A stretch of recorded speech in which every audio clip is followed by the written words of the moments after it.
بن ام مکتوم رضی اللہ تعالیٰ عنہ جو کہ نابینا تھے، لاٹھی لے کر کے چلا کرتے تھے کہ کوئی ہاتھ پکڑ کر کے چلانے والا نہیں تھا۔ اللہ کے نبی صلی اللہ علیہ وسلم کی خدمت میں حاضر ہوتے ہیں، کہتے ہیں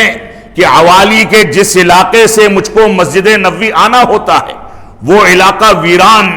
اور جنگلات کا علاقہ ہے، وہاں سانپ اور بچھو ہوتے ہیں، مجھ کو ڈر ہے کہ میں آؤں اور مجھ کو ڈس لیں۔ رسول اکرم صلی اللہ علیہ وسلم سے اجازت مانگتے ہیں کہ اللہ کے نبی صلی اللہ علیہ وسلم اگر آپ اجازت دیں تو میں اپنے گھر پر نمازیں ادا کر لیا کروں۔ آپ نے فرمایا کہ جاؤ تم گھر پہ نمازیں ادا کر لیا کرو۔ نکلنے لگے تو آواز دے کر کے بلایا، فرمایا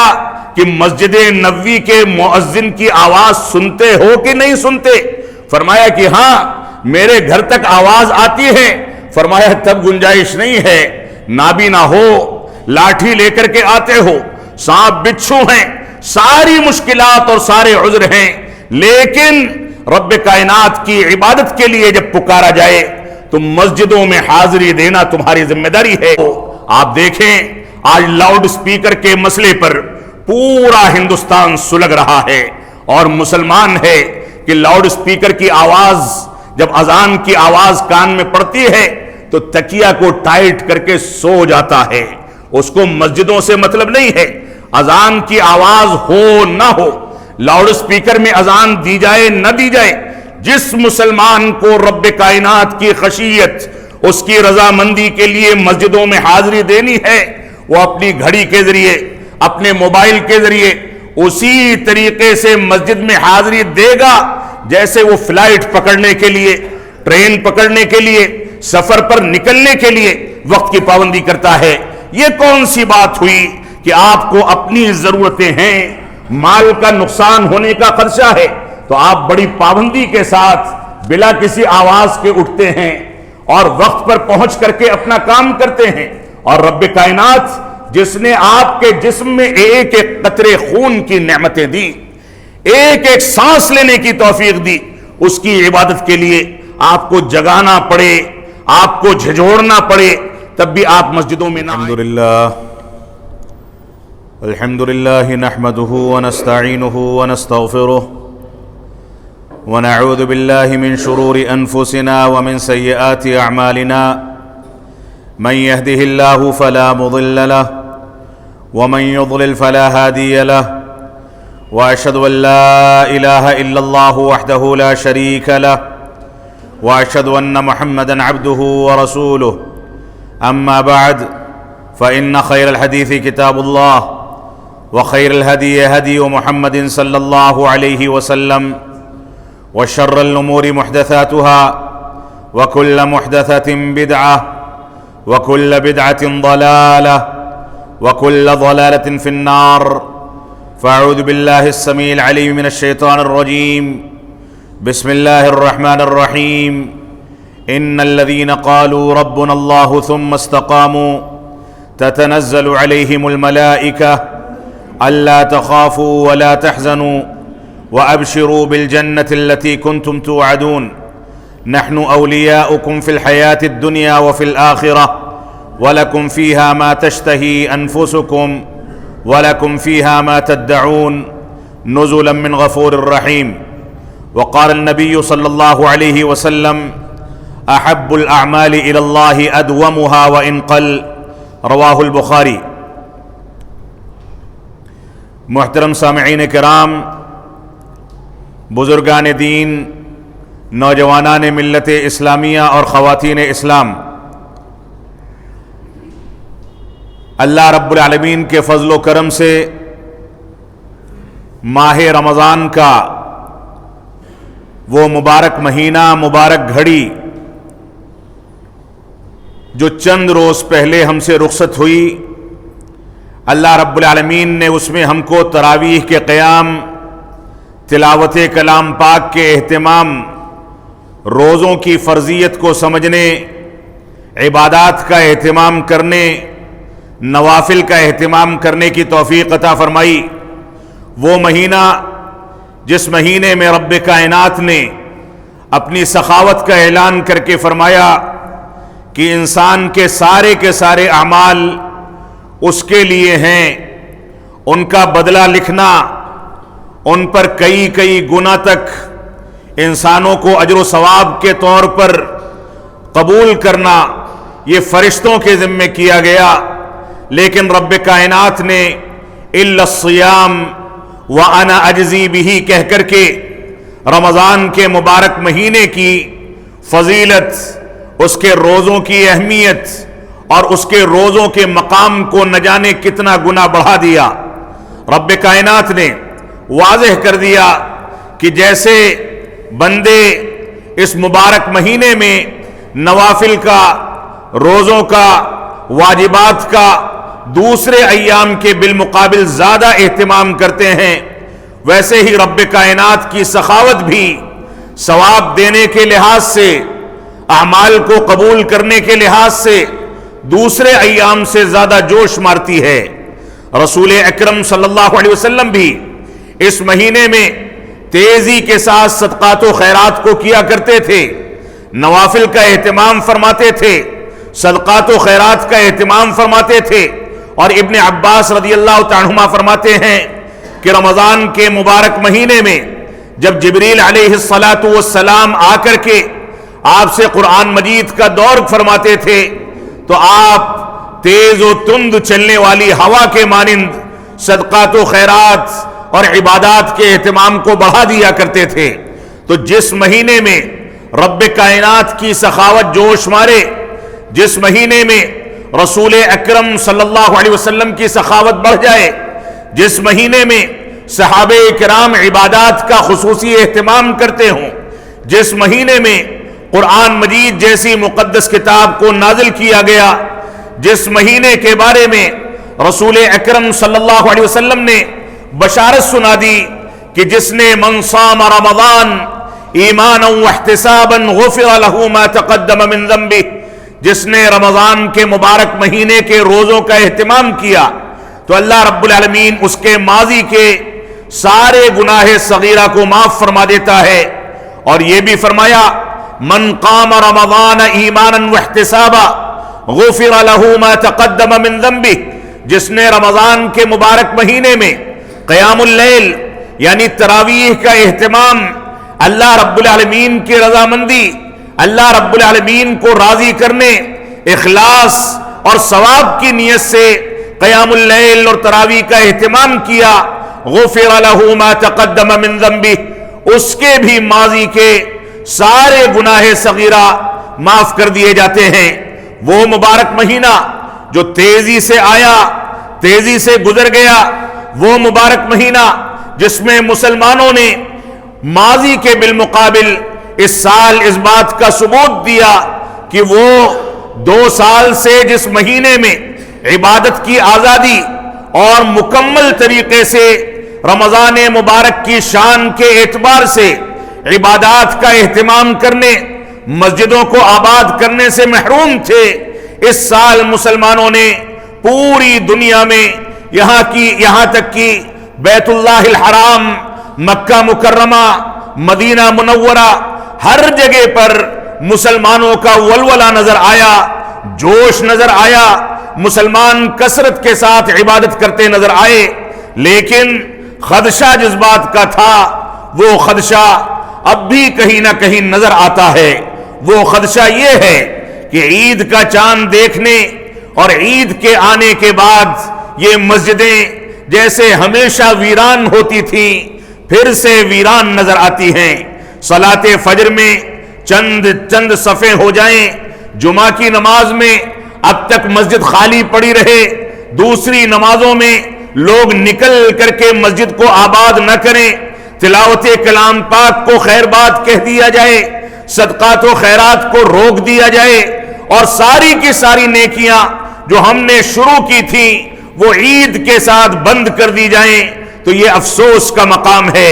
ہماری ذمہ داری ہے کہ ہم جیسے رب کائنات کی نعمتوں سے، اس کی برکتوں سے، اس کی نوازشوں سے، اس کے انعامات سے اپنی زندگی کے تمام مراحل میں، ہر سیکنڈ میں، سیکنڈ کے تمام لمحوں میں، دن کے تمام اوقات میں ہر سانس لیتے وقت، چلتے وقت اور اسی طریقے سے کوئی کام کرتے، کہیں سفر کرتے اور ہر اداؤں میں رب کائنات کی نعمتوں، اس کے انعامات اور اللہ رب العالمین کی نوازشوں کے تحت دبے ہوئے ہیں، ویسے ہی ہماری شکر گزاری پورے سال کسی نہ کسی حد تک رب کائنات کے حق میں باقی رہنی چاہیے۔ یہ بات ہو سکتی ہے کہ رمضان میں یہ ولولہ زیادہ ہو، رمضان میں نوافل کا اہتمام زیادہ کیا جائے، اس بات کا امکان موجود ہے کہ وہاں قیام اللیل کا اہتمام بھی کیا جاتا رہے، لیکن رمضان گزر جانے کے بعد واجبات اور فرائض متاثر ہو جائیں، رمضان گزر جانے کے بعد صدقات و خیرات مکمل طریقے سے بند کر دیے جائیں، رمضان گزر جانے کے بعد قرآن مجید کو اپنی طاقوں میں سجا دیا جائے، رمضان گزر جانے کے بعد لوگوں کے فرائض اور واجبات چھوٹنے لگیں، رمضان گزر جانے کے بعد ہماری مسجدیں ویران ہو جائیں، تو اس پر جتنا افسوس کیا جائے کم ہے۔ یہ رب کائنات کا انعام تھا کہ اس نے ہمارے کتنے بزرگوں کو، کتنے بچوں کو، کتنے نوجوانوں کو ہم سے اسی کرونا کال میں پچھلے رمضان میں وہ موجود تھے، لیکن اس رمضان کے پہلے کرونا نے ان کو لقمے اجل بنا کر کے ہم سے جدا کر دیا۔ ہمارے اوپر رب کائنات کا بہت بڑا انعام ہے کہ اس نے ہم کو حیات عطا فرمائی، زندگی عطا فرمائی، شکر گزاری کو ادا کرنے کا موقع دیا۔ یہ اللہ رب العالمین کا انعام ہے کہ اللہ رب العالمین نے ہم کو اتنی سکت، اتنی طاقت، اتنی استطاعت عطا فرمائی کہ ہم اپنے گھروں سے نکلیں، اپنے قدموں کا استعمال کریں، آرام کے ساتھ مسجدوں کو آباد کریں، لیکن ان قدموں کی نعمتوں، ذہن و دماغ کی نعمت، نگاہوں کی نعمت، ہاتھوں کی نعمت، اللہ رب العالمین کی توفیق، امکانات اور ساری کی ساری نعمتوں کے باوجود، سارے کے سارے امکانات کے باوجود اگر یہ مسجدیں پھر سے ویران ہوتی ہیں تو مسلمانوں کا پرسان حال کوئی نہیں ہو سکتا۔ مسلمانوں کی ذمہ داری ہے کہ مسلمان قرآن و سنت کی جانب رجوع کرے۔ ان مصائب کے عالم میں جب مسلمان ہر جگہ ڈرا ہوا اور سہما ہوا ہے، ان مصائب اور مشکلات کے عالم میں جہاں ہر جگہ پر مسلمانوں کی زبانوں پر شکوہ ہے، اس زبان پر شکوے کے بجائے رب کائنات سے جستجو کرنے، اس سے دعائیں کرنے، اللہ رب العالمین سے سرگوشی کرنے، اللہ رب العالمین سے توفیق طلب کرنے کا امکان پیدا کیا جانا چاہیے تھا۔ ہماری ذمہ داری تھی کہ ہم اللہ رب العالمین سے قریب ہوئے ہیں تو اس میں اخلاص پیدا کرتے، مداومت پیدا کرتے، استقامت پیدا کرتے، اس پر جم جاتے اور مکمل طریقے سے اپنے نفس کو، اپنے مال کو، اپنی جان کو، اپنی ساری کی ساری طاقت کو اللہ رب العالمین کے حوالے کر دیتے۔ ہم کماتے ہیں، بینک بیلنس بنتا ہے تو رب کائنات کی توفیق کے نتیجے میں کوئی صلاحیت پیدا ہوتی ہے، تب کما پاتے ہیں۔ ہم کہیں چلتے ہیں، کچھ کرتے ہیں، کسی چیز کی ڈیل کرتے ہیں، کوئی تجارت کرتے ہیں، کسی سے معاملات کرتے ہیں، یہ ساری کی ساری چیزیں رب کائنات کی دی ہوئی نعمتیں ہیں۔ اگر اس نے ہم سے ان چیزوں کی توفیق چھین لی تو معاف فرمائیں گے، دنیا کی کوئی طاقت، کوئی میڈیکل سائنس، کوئی ڈاکٹر، کوئی اسپتال ہم کو اس طاقت کو لوٹا نہیں سکتا ہے۔ اس وجہ سے ہم کو شکر گزاری صرف رب کائنات کی ادا کرنی ہوگی۔ اللہ کے نبی صلی اللہ علیہ وسلم کا، صحابہ کرام کا، تابعین عظام کا، محدثین کرام کا جو اسوہ تھا، جو طریقہ تھا، زندگی گزارنے کا جو ڈھنگ تھا، اس طریقے کا مطالعہ کیا جائے، ان کے عشر عشیر بھی پہنچ کر کے ہم اگر رب کائنات کی شکر گزاری ادا کرنے کی سعی کریں، کوشش کریں تو اللہ رب العالمین کی توفیق سے امید ہے کہ ہم کسی حد تک کامیاب ہو سکتے ہیں۔ لیکن بدقسمتی ایسی ہے کہ ہم نے رمضان میں بھی شاید وہ اخلاص اختیار نہیں کیا جو اخلاص رمضان کے روزوں اور رمضان کے روزوں کے مقاصد کے تحت ہم کو اختیار کرنا تھا۔ رمضان کے روزوں کا بنیادی مقصد تقوی اور پرہیزگاری تھا، رب کائنات کی خشیت تھا، اللہ رب العالمین کا ڈر تھا، اس بات کا احساس تھا کہ ہم دنیا میں زندگی گزاریں، ایک قدم بھی بڑھائیں تو رب کائنات کا ڈر ہمارے سامنے ہو کہ دوسرا قدم جب بڑھے گا تو آخرت میں اس کے بارے میں بھی سوال کیا جائے گا۔ ہمارے ذہن میں رب کائنات کے سامنے جواب دہی کا تصور، آخرت میں جواب دہی کا تصور جب تک پیدا نہیں ہوگا، جب تک مسلمان ہونے کا حق ادا نہیں کر سکتا ہے۔ اس وجہ سے ہماری یہ ذمہ داری ہے کہ ہم رمضان کے گزر جانے کے بعد بھی زندگی کے تمام مراحل میں اپنی موت تک کے لیے اپنی آخرت کی تیاری کر لیں، رب کائنات کو راضی کرنے کی کوشش کریں۔ میں نے جو آیت کریمہ آپ کے سامنے پڑھی ہے، اس میں اللہ رب العالمین نے فرمایا ان الذین قالوا ربنا اللہ ثم استقاموا تتنزل علیہم الملائکہ الا تخافوا ولا تحزنوا وابشروا بالجنۃ التي كنتم توعدون۔ اللہ رب العالمین نے ان مسلمانوں کی تعریف فرمائی ہے جو مسلمان رب کائنات کو اپنا رب تسلیم کر لیتا ہے، جو مسلمان اللہ رب العالمین پر ایمان لا کر کے اسی پر جم جاتا ہے، جو مسلمان اس بات کا حق ادا کرنے کی کوشش کرتا ہے کہ ربوبیت میں، الوہیت میں، اسماء و صفات میں اللہ رب العالمین کا کسی کو شریک نہ ٹھہرائے بلکہ اس کے حقوق کو ادا کرے، عبادت کرے تو صرف رب کائنات کی کرے، سر جھکے تو اسی رب کے آگے جھکے، رکوع کرے تو اسی کے لیے کرے، طواف کرے تو اسی کے گھر کا طواف کرے، تلاوت کرے تو اسی کی کتاب کی تلاوت کرے، اور کسی سے دعائیں مانگے، منتیں مانگے، کسی کو مشکل کشا اور حاجت روا سمجھے تو صرف رب کائنات کو سمجھے۔ یہ مسلمان کی ذمہ داری ہے۔ تو اللہ رب العالمین نے فرمایا ان الذین قالوا ربنا اللہ، جن لوگوں نے یہ کہا کہ ہمارا رب اللہ رب العالمین ہے، ثم استقاموا، پھر اسی پر جم گئے، استقامت اختیار کر لی، اس کو مضبوطی کے ساتھ تھام لیا، اس کے تقاضوں کے مطابق زندگی گزارنے لگے، تو اللہ رب العالمین نے فرمایا تتنزل علیہم الملائکہ، ان کے اوپر آسمان سے فرشتے نازل ہوتے ہیں۔ تتنزل علیہم الملائکہ، یہ پہلا انعام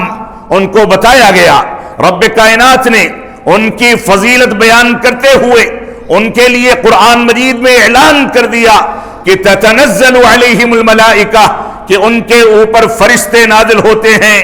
اللہ تخافوا ولا تحزنوا، ان کو نہ کسی چیز سے ڈرنے کی ضرورت ہے، نہ کسی بات پر غم کرنے کی ضرورت ہے،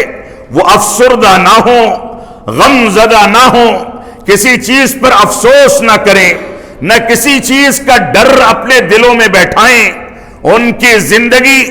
بے چینی کی زندگی نہیں ہو سکتی، خوف و ہراس کی زندگی نہیں ہو سکتی۔ وہ بلا ضرورت کے اپنے گھروں میں دبک کر کے نہیں بیٹھتے، بلکہ وہ نکل کر کے دین اسلام کی تعلیمات پر عمل کرتے ہیں۔ اللہ رب العالمین ان کی حفظ و امان کے لیے، ان کی حفاظت کے لیے فرشتوں کو نازل فرماتا ہے۔ تو فرمایا کہ استقامت اختیار کرنے والے، رب کائنات کو اپنا رب تسلیم کر کے اس پر ایمان کے تقاضوں کی تکمیل کرنے والے اتنی زیادہ فضیلت والے ہیں کہ ان کے اوپر فرشتے نازل ہوتے ہیں۔ ان کے لیے نہ کوئی ڈر ہے، نہ کوئی خوف ہے، نہ کوئی غم ہے۔ اور اس کے بعد فرمایا اللہ تخافوا ولا تحزنوا وابشروا بالجنۃ التي كنتم توعدون۔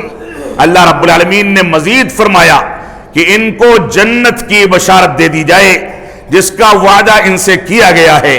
اس جنت کی بشارت جس میں انسانوں کے لیے وہ نعمتیں رکھی گئی، وہ انعامات رکھے گئے جن انعامات کے بارے میں ان کانوں نے نہ کبھی سنا ہے، ان آنکھوں نے نہ کبھی دیکھا ہے، اور نہ کبھی انسان کے دل و دماغ پر ان کی اس کی نعمتوں کی کیفیت کا تصور گزرا ہے۔ وہ جنت جس میں انسان کسی بات کی خواہش کرے گا اس کی خواہش کی تکمیل کر دی جائے گی۔ وہ جنت جس میں دودھ اور شہد کی نہریں بہیں گی۔ وہ جنت جس میں انسان کے لیے ہر طرح کی آسائشیں، ہر طرح کا آرام اور دنیاوی آلائشوں سے مکمل طریقے سے اس کو آزاد اور پاک کر دیا جائے گا، اس جنت کا وعدہ کیا گیا۔ تو اللہ رب العالمین نے فرمایا وَأَبْشِرُوا بِالْجَنَّةِ الَّتِي كُنْتُمْ تُوعَدُونَ، آپ ان کو سنا دیجئے اس جنت کی بشارت جس کا ان سے وعدہ کیا گیا ہے۔ اللہ رب العالمین نے فرمایا نحن اولیاؤکم فی الحیات الدنیا وفی الآخرہ، انعامات اور رب کریم کی نوازشوں کا دروازہ یہیں بند نہیں کیا گیا بلکہ مزید فرمایا نحن اولیاؤکم فی الحیات الدنیا وفی الآخرہ، تم نے رب کائنات کو اپنا رب تسلیم کر لیا، اس بات پر ایمان رکھا کہ روزی روٹی دینے والا وہی ہے، پانی پلانے والا وہی ہے، کھانا کھلانے والا وہی ہے، نعمتوں سے نوازنے والا وہی ہے، آرام کی زندگی دینے والا وہی ہے، شادی بیاہ کے امکانات پیدا کرنے والا وہی ہے، ماں باپ کی نعمتوں سے نوازنے والا وہی ہے، اولاد کے انعامات سے نوازنے والا وہی ہے۔ تو اس رب کائنات پر تم نے اس کے رب ہونے کا اقرار بھی کیا، اس پر استقامت بھی اختیار کی، تو نتیجے میں تمہارے اوپر فرشتے بھی نازل ہوئے، تمہارے ڈر کو دور کر دیا گیا، غم کو دور کر دیا گیا، جنت کی بشارت دی گئی، اور اس کے بعد رب کائنات نے ایک اور اعلان فرما دیا، فرمایا نحن اولیاؤکم فی الحیات الدنیا وفی الآخرہ، کہ ہم تمہارے ولی ہیں اس دنیا کے اندر اور آخرت کے اندر، اور رب کائنات جس کا ولی ہو جائے اس کو کوئی کچھ نقصان نہیں پہنچا سکتا۔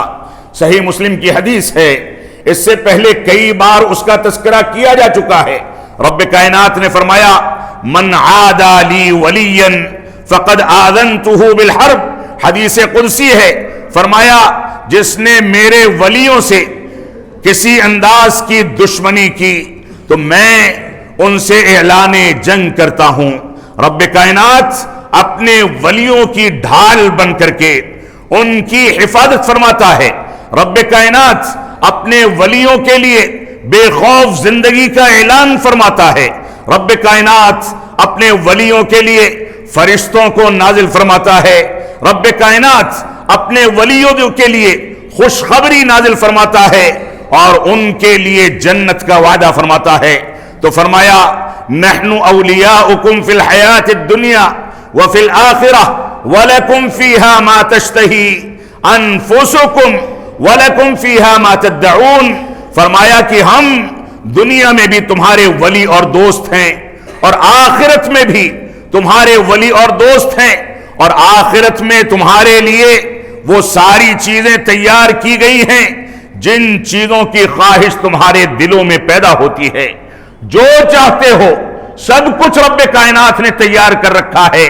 یہاں اللہ رب العالمین نے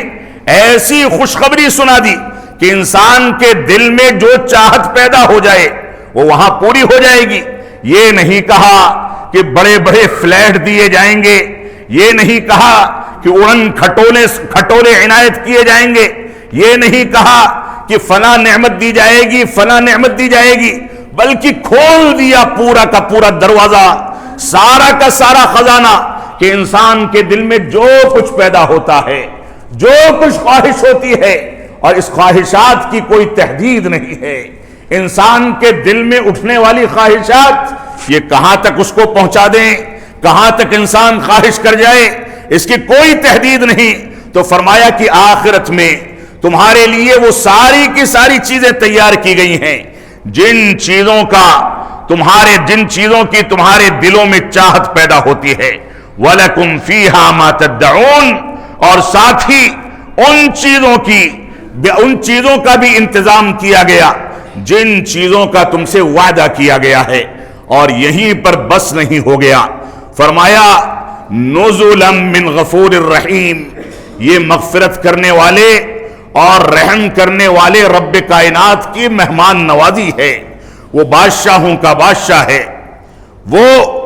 اتنا بڑا بادشاہ ہے کہ آخرت میں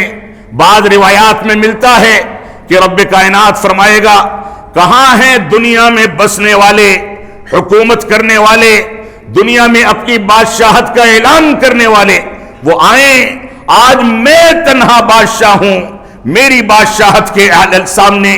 کسی کی بادشاہت چلنے والی نہیں۔ رب کائنات جو کن کہتا ہے کہ ہو جا اور کوئی بھی چیز ہو جاتی ہے، اس رب کائنات نے استقامت اختیار کرنے والے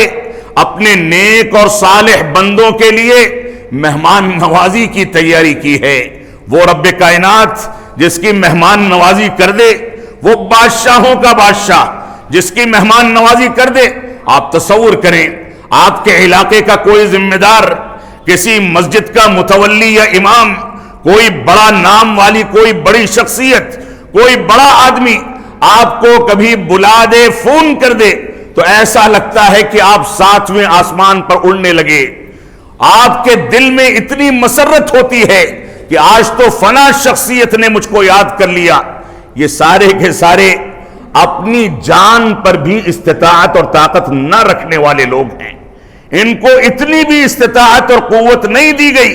کہ زکام ہو جائے تو اپنی مرضی سے زکام سے شفا یابی حاصل کر لے۔ اور وہ رب کائنات جو بادشاہوں کا بادشاہ ہے، جہاں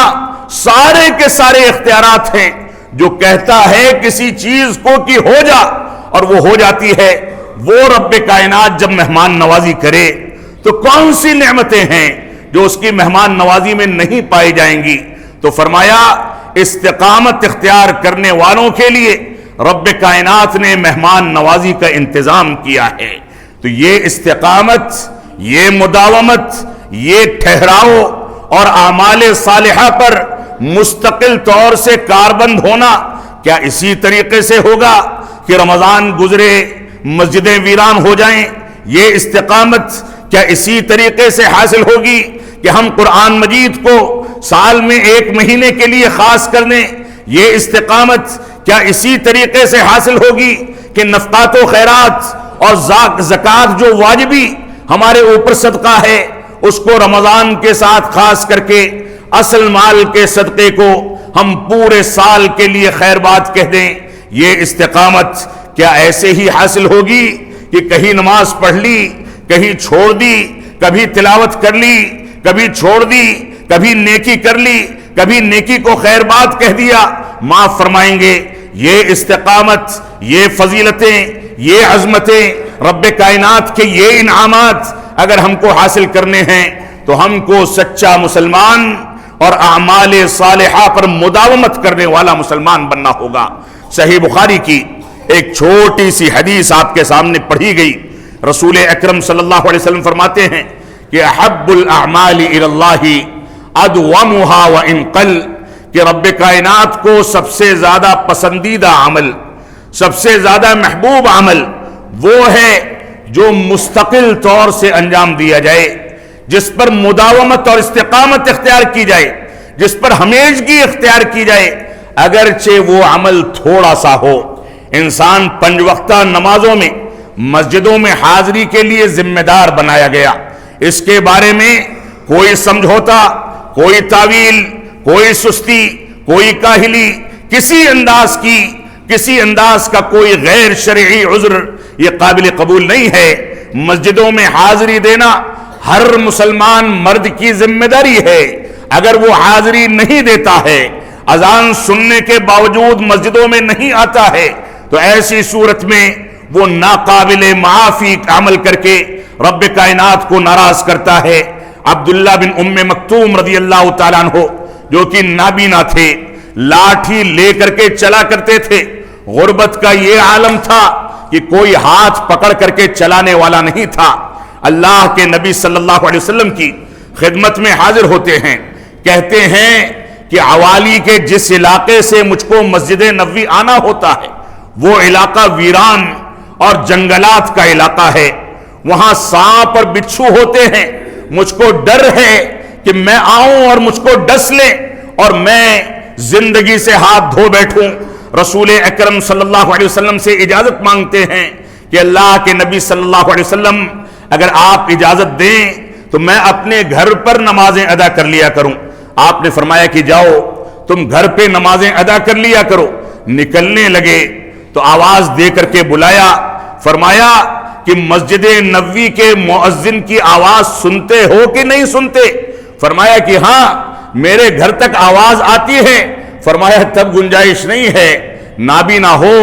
لاٹھی لے کر کے آتے ہو، سانپ بچھو ہیں، ساری مشکلات اور سارے عذر ہیں، لیکن رب کائنات کی عبادت کے لیے جب پکارا جائے تو مسجدوں میں حاضری دینا تمہاری ذمہ داری ہے۔ لہذا اذان کی آواز جاتی ہے تو مسجدوں میں آؤ۔ آپ دیکھیں آج لاؤڈ سپیکر کے مسئلے پر پورا ہندوستان سلگ رہا ہے، اور مسلمان ہے کہ لاؤڈ سپیکر کی آواز جب اذان کی آواز کان میں پڑتی ہے تو تکیہ کو ٹائٹ کر کے سو جاتا ہے۔ اس کو مسجدوں سے مطلب نہیں ہے، اذان کی آواز ہو نہ ہو، لاؤڈ سپیکر میں اذان دی جائے نہ دی جائے، جس مسلمان کو رب کائنات کی خشیت، اس کی رضامندی کے لیے مسجدوں میں حاضری دینی ہے، وہ اپنی گھڑی کے ذریعے، اپنے موبائل کے ذریعے اسی طریقے سے مسجد میں حاضری دے گا جیسے وہ فلائٹ پکڑنے کے لیے، ٹرین پکڑنے کے لیے، سفر پر نکلنے کے لیے وقت کی پابندی کرتا ہے۔ یہ کون سی بات ہوئی کہ آپ کو اپنی ضرورتیں ہیں، مال کا نقصان ہونے کا خدشہ ہے تو آپ بڑی پابندی کے ساتھ بلا کسی آواز کے اٹھتے ہیں اور وقت پر پہنچ کر کے اپنا کام کرتے ہیں، اور رب کائنات جس نے آپ کے جسم میں ایک ایک قطرے خون کی نعمتیں دی، ایک ایک سانس لینے کی توفیق دی، اس کی عبادت کے لیے آپ کو جگانا پڑے، آپ کو جھجھوڑنا پڑے، تب بھی آپ مسجدوں میں نہ آئیں، یہ انصاف کی بات نہیں ہے۔ اس وجہ سے ہماری ذمہ داری ہے کہ ہم رمضان کے بعد بھی مسجدوں کو آباد رکھیں، اعمال صالحہ پر مداومت اختیار کریں۔ باتیں بہت ساری تھیں لیکن وقت ختم ہو چکا ہے۔ اللہ رب العالمین ہم کو اس بات کی توفیق عطا فرمائے کہ ہم قرآن و سنت کی پیروی کریں۔ رب کائنات ہم کو اس بات کی توفیق عطا فرمائے کہ ہم دین میں استقامت اختیار کریں، مداومت اختیار کریں۔ کوئی چھوٹے سے چھوٹا عمل، نفلی عمل ہم نے شروع کر دیا تو صحابہ کرام کے طریقے پر، جیسے ام حبیبہ رضی اللہ تعالیٰ نے سنت رواتب کو مرض الموت میں بھی چھوڑنے کو گوارا نہیں کیا، کیونکہ اس کی فضیلت سمجھ کر کے انہوں نے اس کی پابندی شروع کی تھی۔ جیسے عبداللہ بن عمرو بن عاص رضی اللہ تعالیٰ نے نفلی روزوں کے اہتمام کو بڑھاپے میں بھی ترک کرنا گوارا نہیں کیا، کیونکہ اس پر مداومت اختیار کر چکے تھے۔ اسی طریقے سے ہماری یہ ذمہ داری ہے کہ ہم صدقات و خیرات، نفلی روزوں کا اہتمام کرتے رہیں۔ رسول اکرم صلی اللہ علیہ وسلم نے اس کی ایک اور ترکیب ہم کو بتائی ہے، فرمایا من صام رمضان ثم اتبعہ ستا من شوال کان کصیام الدہر، جس نے رمضان کے روزوں کا اہتمام کیا، 29 روزے ہوں یا 30 روزے ہوں، رب کائنات ایک روزے کو کم از کم 10 روزوں کے ثواب کے برابر قبول فرماتا ہے۔ تو گویا ہم نے 300 دنوں کے روزے رمضان کے مبارک مہینے میں رکھ لیے۔ اس کے بعد رسول اکرم صلی اللہ علیہ وسلم فرماتے ہیں شوال کے مہینے میں، جس کی آج 4 تاریخ ہو گئی، اب سے لے کر کے 29 یا 30 تاریخ تک یہ جو ایام ہیں، یہ ایام، یہ 26 یا 25 دن کے یہ ایام، ان میں آپ جیسی آپ کو توفیق ملے اس کے لحاظ سے 6 شوال کے روزوں کا اہتمام کریں۔ یہ 6 شوال کے روزے اگر آپ نے رکھ لیے تو گویا آپ پورے سال روزوں کے اہتمام کے ساتھ گزارتے ہیں۔ کیونکہ رمضان کے 30 روزوں کا ثواب 300 روزوں کے برابر، اور ان 6 روزوں کا ثواب 60 روزوں کے برابر، اور چاند کا سال جو ہے، اسلامی سال جو ہے، یہ 360 دن کا ہوتا ہے۔ اس وجہ سے ہمیں ان نفلی روزوں کا اہتمام شوال کے اس مبارک مہینے کے اندر کرنا چاہیے۔ اس کے علاوہ بہت سارے امکانات ہیں، سوموار کا نفلی روزہ، جمعرات کا نفلی روزہ، ہر مہینے میں ایام 20 کے روزوں کا اہتمام، یعنی 13، 14 اور 15 تاریخ جو چاند کی تاریخیں ہیں، ان میں نفلی روزوں کا اہتمام، یہ ساری کی ساری چیزیں ہمارے لیے نفع بخش ہیں، اور ہمارے لیے رب کائنات نے یہ امکانات چھوڑے ہیں۔ اللہ رب العالمین ہم کو ان کا اہتمام کرنے، ان کی پابندی کرنے کی توفیق عطا فرمائے۔ ہم جب تک جئیں تب تک اسلام پر جئیں، جب ہمارا خاتمہ ہو تو ایمان پر ہو۔ بارک اللہ لنا ولکم فی القرآن المجید ونفعنی وإیاکم بالآیات والذکر الحمید، انہ تعالی جواد کریم ملک بر رؤوف الرحیم۔